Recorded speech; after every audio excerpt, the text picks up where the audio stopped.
C'est quoi la structure du marché selon la SMV Master Code? Alors, si tu suis ce programme, c'est que soit tu as déjà eu à suivre ma formation gratuite que tu peux retrouver totalement dans mon site pour les traders débutants, soit tu es déjà un trader intermédiaire qui a déjà eu à commencer à trader depuis peut-être YouTube, depuis des formations autodidactes, peut-être a déjà suivi une formation chez quelqu'un et tu aimerais améliorer maintenant tes connaissances dans ce domaine-là. Alors, dans cette vidéo, nous allons voir la vraie structure de marché. Comment le marché bouge réellement. Alors, qui dit structure du marché dit tendance. Et en trading, nous le savons tous, pour ceux qui ont déjà suivi des formations autodidactes ou des formations payantes même, ou même ma formation gratuite, nous avons trois types de tendances. Nous avons, je le répète, trois types de tendances. Alors, la première tendance est celle qu'on va appeler la tendance haussière. La tendance haussière. Alors, la tendance haussière, c'est tout simplement, comme la définition l'indique, une structure comportée de sommets et de creux de plus en plus hauts. Pour ceux qui ne savent pas c'est quoi les sommets ou encore les creux, c'est tout simplement ces points qu'on peut retrouver au niveau de la tendance haussière en haut ici et en bas ici. Lorsqu'elles sont en haut, on les appelle des sommets, d'accord? Ou encore higher high, d'accord? Pour ceux qui préfèrent ça dans le jargon SMV. Et lorsqu'elles sont en bas, on appelle ça des creux. Des creux. Désolé pour la façon dont j'écris, d'accord? Ou encore higher low dans le jargon SMV. Et là, et comme la définition l'indique, une structure haussière est tout simplement une structure comportée de sommets et de creux de plus en plus hauts. Qu'est-ce que ça veut dire? Ça veut dire lorsque le marché vient dans une tendance haussière, nous former un sommet, le prochain sommet qu'il doit former doit être plus haut que le précédent. Et le prochain creux qu'il va former doit être plus haut que le précédent. Je me répète. Lorsque le marché est dans une tendance haussière et forme un sommet, le prochain sommet doit être plus haut que le précédent et le prochain creux doit être plus haut que le précédent. Et tant que le marché sera dans cette continuation-là, en formant des sommets et des creux de plus en plus hauts, on dira que nous sommes dans une tendance haussière. Ça, c'est la définition d'une tendance haussière. Ensuite, nous avons ce qu'on va appeler la tendance baissière, qui est la deuxième tendance, et qui a une définition semblable à la première, mais avec une description un peu différente. C'est-à-dire, lors de la définition de la tendance haussière, nous avons dit que le marché doit former des sommets et des creux de plus en plus hauts. Alors, lorsque nous venons dans une tendance baissière, la définition dit que lorsque nous sommes dans une tendance baissière, le marché doit former des sommets et des creux de plus en plus bas, ce qui est tout à fait logique dans le sens où nous sommes là maintenant dans une tendance baissière. Et qui dit baissière dit descente. Qui dit descente, qui dit donc formation de sommets et de creux de plus en plus haut.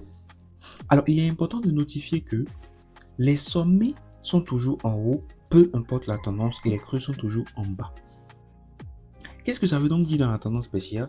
C'est que lorsque le marché forme par exemple ce sommet qui est là, le prochain sommet qu'il va former, c'est-à-dire celui-ci, comme vous pouvez le voir ici, doit être plus bas que le précédent.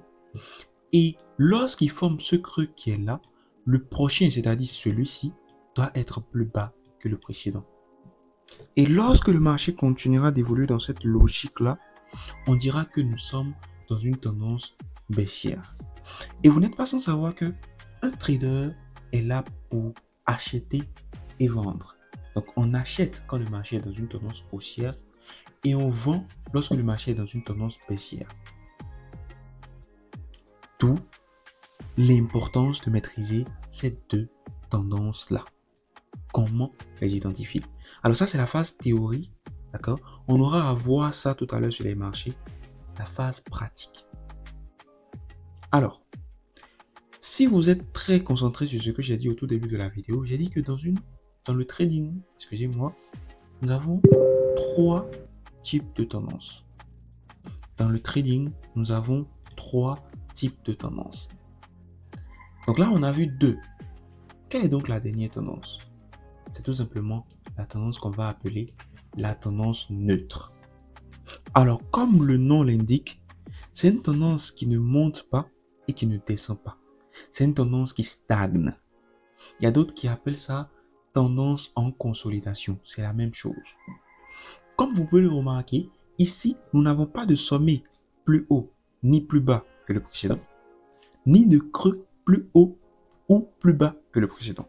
Ils sont tous presque au même niveau. D'où le nom tendance neutre. On dit que un trader a deux trucs à faire. Soit il achète, soit il vend. Donc ça veut dire que lorsque la tendance est neutre, un trader ne fait rien. J'espère que je me suis fait comprendre sur ce point-là. Cela me ramène donc à un point important, d'accord, du trading, qui est la vraie structure du marché. Alors, cette structure que vous voyez là, c'est la structure que vous allez voir dans les livres, dans les dessins, dans la théorie. Mais lorsqu'on vient dans la réalité, la structure ne bouge pas comme ça. Le marché ne bouge pas comme ça. Le marché bouge comment? Le marché bouge de liquidité en liquidité. Ce qu'on va donc appeler la structure du marché avancée. D'accord? La structure du marché avancée. Mais avant de venir à cette structure du marché avancée là, on va voir deux points importants qui font partie de la structure du marché qu'on va tout simplement appeler les BOS et SHOSH. BOS et SHOSH. C'est quoi un BOS? C'est quoi un SHOSH? Un BOS, d'accord, c'est une abréviation de la phrase en anglais qui dit Break of Structure. Désolé pour mon accent, je ne comprends pas bien l'anglais. Donc, Break of Structure. Et SHOSH, Change of Character ou Character, ça dépend de comment vous le prononcez en anglais. Et on va se concentrer sur chacun d'eux et les expliquer en détail. Le Break of Structure, c'est quoi? En français, ça nous donne cassure de structure. Cassure de structure. Et pour expliquer ça, je vais prendre un concept que la quasi-totalité des traders, que ce soit débutants ou intermédiaires, connaissent, le concept de support-résistance. Lorsque le marché forme une tendance haussière comme ça, il est important de notifier que les sommets et les creux que vous voyez là sont des zones de support et de résistance. Dans une tendance haussière, d'accord, les sommets vont représenter des résistances. D'accord? Donc les sommets, je vais abréger ça comme ça, vont représenter des résistances, tandis que les creux vont représenter des supports. J'ai bien dit dans une tendance haussière. Et qu'est-ce que ça donne lorsqu'on est dans cette optique-là? Lorsqu'on est dans cette optique-là, ça veut dire que ici, par exemple, un instant, faut que je trouve l'outil adéquat pour ça. Ça fait partie des objets, voilà. Parfait, le rectangle. Lorsque nous sommes dans une tendance haussière, tous les points hauts ou encore appelés sommets représentent des résistances. D'accord? Représentent des résistances. Je vais dupliquer ça tout simplement. D'accord. Bon, on va laisser ça comme ça. Et tous les points bas, d'accord, ou encore appelés creux, représentent tout simplement des niveaux de support.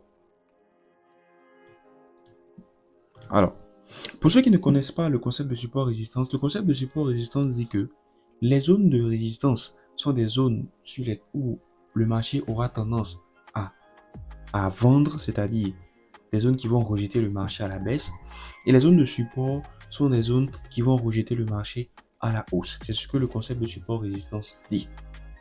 Et lorsqu'une résistance vient se faire casser, d'accord, dans le concept de support-résistance, ça veut dire que le marché va donc réagir sur ce niveau qui était autrefois une résistance, qui va donc devenir maintenant un support pour ensuite rejeter le prix à la hausse. Ça veut donc dire quoi?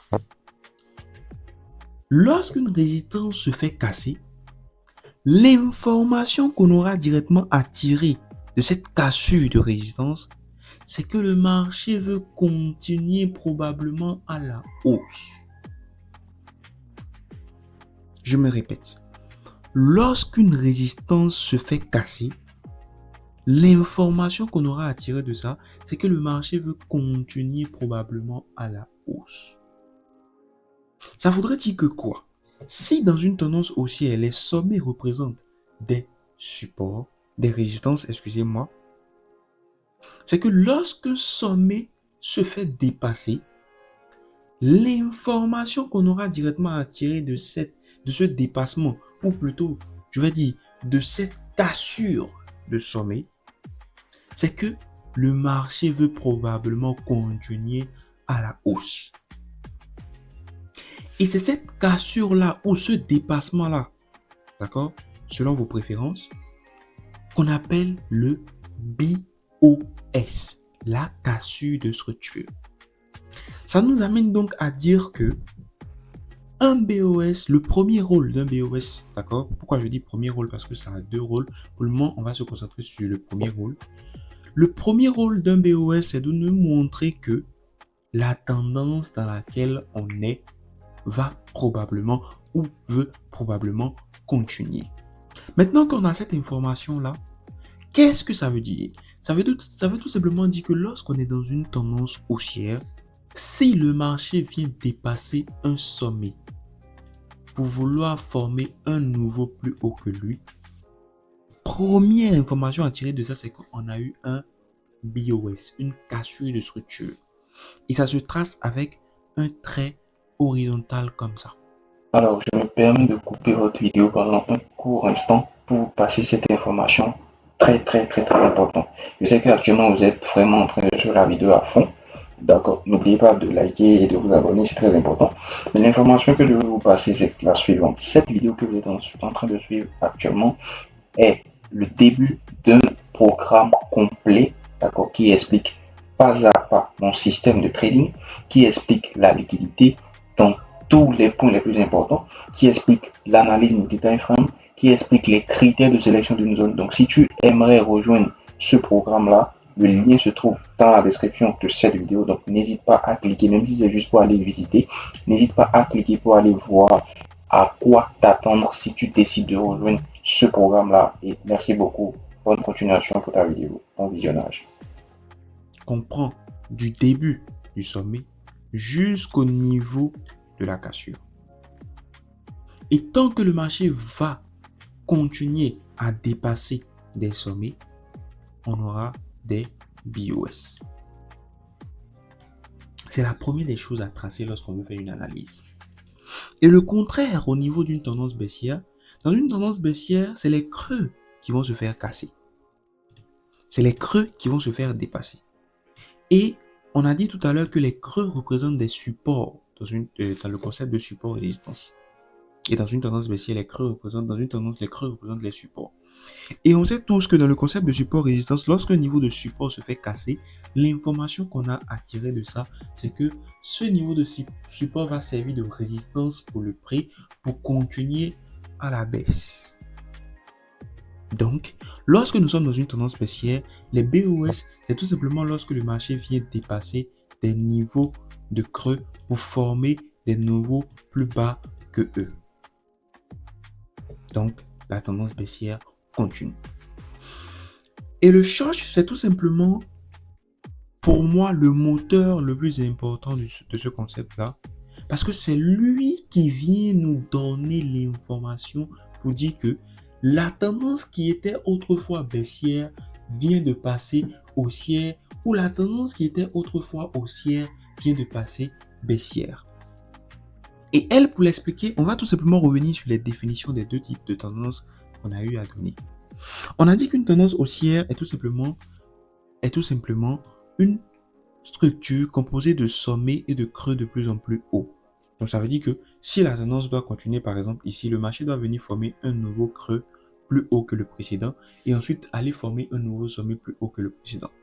Maintenant, prenons un cas où, au lieu de venir former un nouveau creux plus haut que le précédent qui est celui-ci, il vient le dépasser et forme un nouveau creux ici.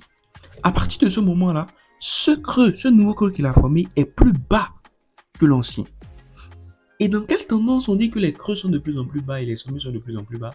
Dans la tendance baissière. Donc l'information que je peux tirer directement de ça, c'est que pour avoir un changement de tendance, c'est-à-dire pour passer d'une tendance haussière à une tendance baissière, il faudrait que le marché vienne tout simplement dépasser l'ancien creux le plus haut de la tendance haussière pour former un nouveau plus bas que lui. Et à partir de ce moment-là, on aura ce qu'on appelle un change of character, un changement de tendance, un short. Et c'est le creux qui a été dépassé qui devient le short. Et lui aussi, on le trace avec un trait horizontal comme ça. Et tout le reste qui va suivre, ça sera des BOS. Parce qu'à partir de ce moment-là, on est dans la continuation de la tendance baissière qui a commencé. Donc pour le moment, on va rester dans la théorie. On va voir tout le reste dans le cas pratique.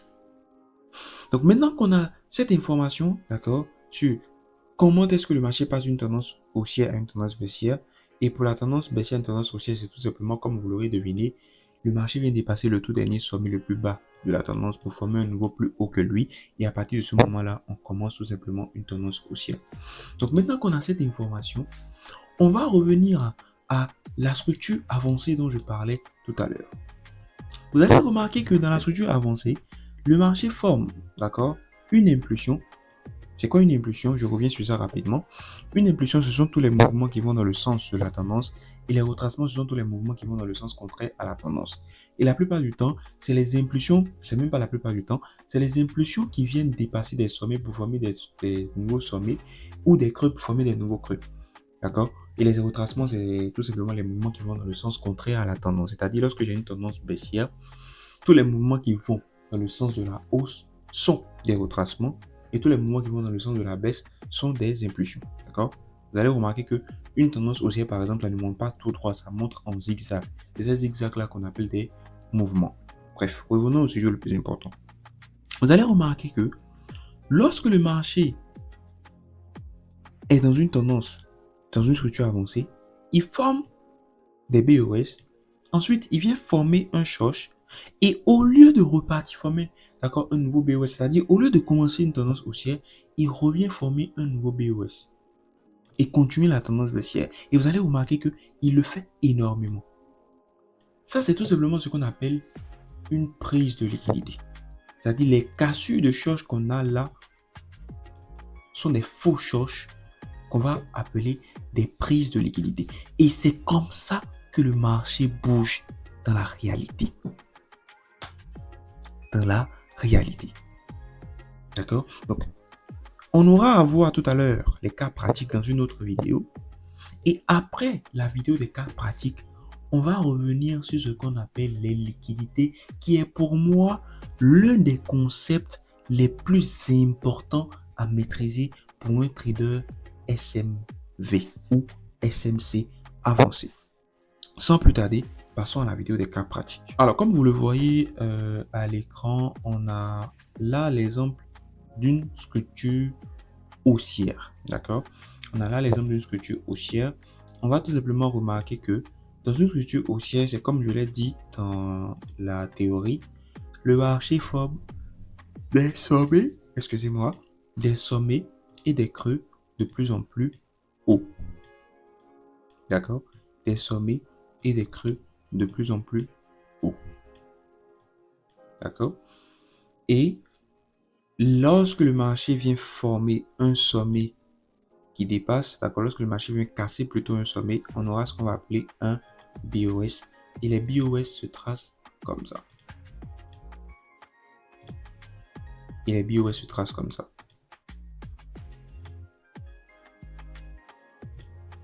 Ensuite, vous allez remarquer ici que le marché, d'accord, est venu tout simplement prendre de la liquidité ici, d'accord, la structure avancée dont je parlais, et ensuite il est reparti former un nouveau sommet ici. Et à partir de là, maintenant, il a débuté une nouvelle structure baissière ici, en venant tout simplement faire quoi? Casser le tout dernier creux le plus haut de la tendance haussière précédente. Et à partir de ce moment-là, on a commencé tout simplement une structure baissière avec des sommets et des creux de plus en plus bas et les BOS tout simplement à ces niveaux précis-là. Alors ça, c'est le cas pratique. Alors, si vous avez fini de suivre la vidéo du cas pratique, l'exercice que moi j'aurais à vous donner, c'est quoi? C'est d'aller sur les marchés et d'apprendre à repérer tout simplement ces BOS là, ces structures là, ces sommets et creux là. Avant même de passer à une autre vidéo, apprenez d'abord à maîtriser tout ce qui a été dit dans la première vidéo. Vous pouvez me les envoyer, d'accord, en inbox pour que je corrige. Et comme ça, lorsque je vois que vous avez évolué dans la première vidéo, je peux vous dire, ok, monsieur tant ou madame tant, vous pouvez passer maintenant à la deuxième vidéo. C'est l'erreur que beaucoup de traders commettent lorsqu'ils prennent des formations en module vidéo comme ça. Ils commencent ils prennent les vidéos, ils suivent tout en même temps. Et maintenant, ils ont trop d'informations en tête et c'est toutes ces informations qu'ils veulent appliquer en un coup. Alors que si vous l'appliquez progressivement, ça va rester dans votre tête et ça va être plus simple pour vous à comprendre. Alors, après avoir vu le cas pratique, on peut en voir d'autres. Hein. Là, par exemple, on peut remarquer que le marché vient tout simplement dépasser le tout dernier sommet le plus bas de la tendance baissière et à partir de ce moment-là, il commence une tendance haussière avec des sommets de plus en plus hauts. D'accord? Vous allez voir que c'est un truc que le marché répète énormément. D'accord? Lorsque maintenant on a fini la phase pratique, on va passer à la théorie de la liquidité pour ensuite switcher vers la structure avancée dont j'ai parlé tout à l'heure. Il faut savoir que la structure avancée dont j'ai parlé tout à l'heure n'est pas une structure, c'est-à-dire qu'on voit tout le temps. D'accord? Mais c'est la structure la plus propre et la plus importante selon moi dans la SMV. C'est la structure la plus importante. Il faut que le marché prenne des liquidités. Et c'est cette structure-là que nous traders SMV, on trade. D'accord? On se retrouve dans la vidéo des liquidités.